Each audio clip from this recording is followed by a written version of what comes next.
So, learning is the relatively permanent change in a person's knowledge or behavior due to experience. We define learning as the transformative process of taking in the information that, when internalized and mixed with what we have experienced, change what we know and builds on what we do. Research shows that learners who hold the growth mindset that intelligence is malleable and success is related to effort level and more likely to remain focused on goals and persist despite setbacks. Then we use prior knowledge, or the same meaning, which is what students already know affects their learning. Research shows that prior knowledge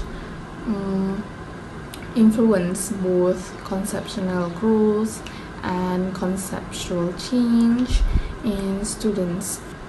Research indicates that cognitive development and learning are not limited by general stage of development itself. It is important to instructor teaching Piaget's cognitive stage theory to also reference the limitation of this approach. Psychology curricula should highlight the significance of live frequency theory of zone of proximity and development, and the critical role that interactions with those who are more capable can have on learning and growth. Learning is based on context. So generalizing learning to new context is not spontaneous. Student growth, and deeper learning develop when instructor help students transfer learning from one context to another.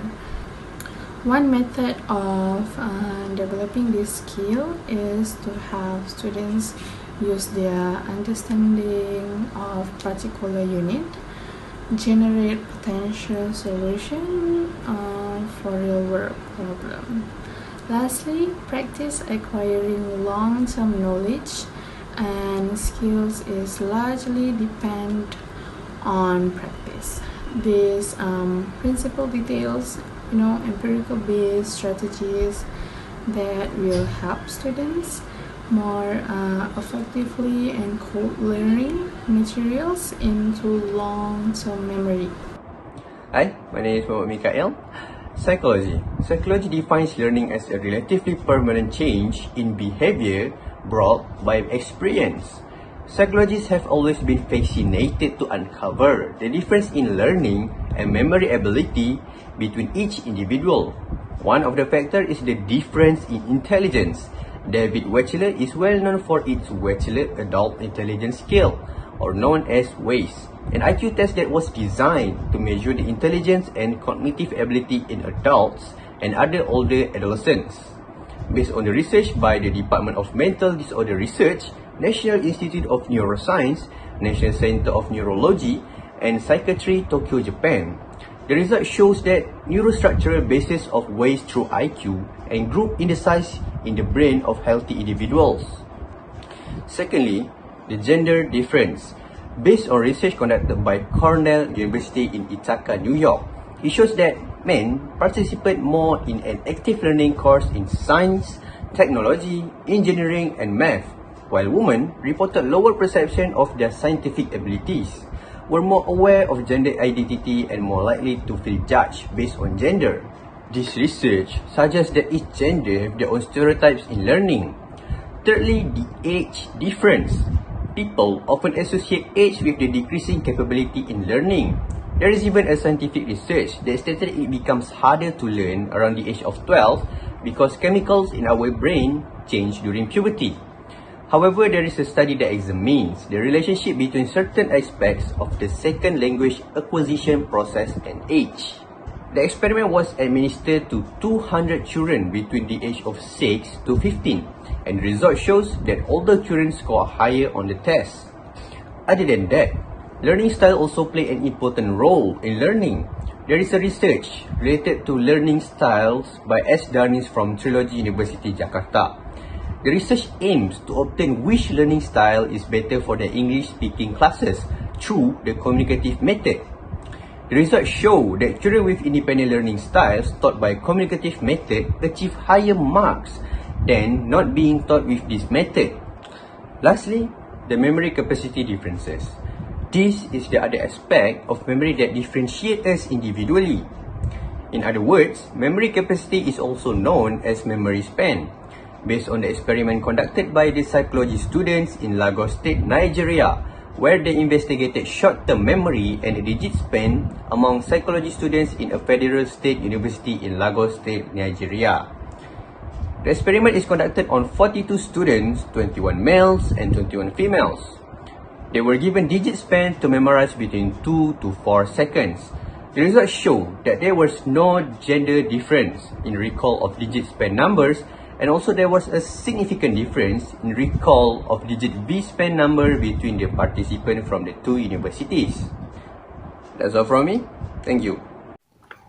So, Assalamualaikum and greetings to all. My name is Norain. I'm gonna explain about question 3. So, between top-down or bottom-up strategy, which one is better in understanding information in such a short time? So, in my opinion, I choose top-down strategy as the most suitable strategy for understanding an information in such a short time. The first one is not all information that we receive from our environment is solely based only on our sensory stimuli alone.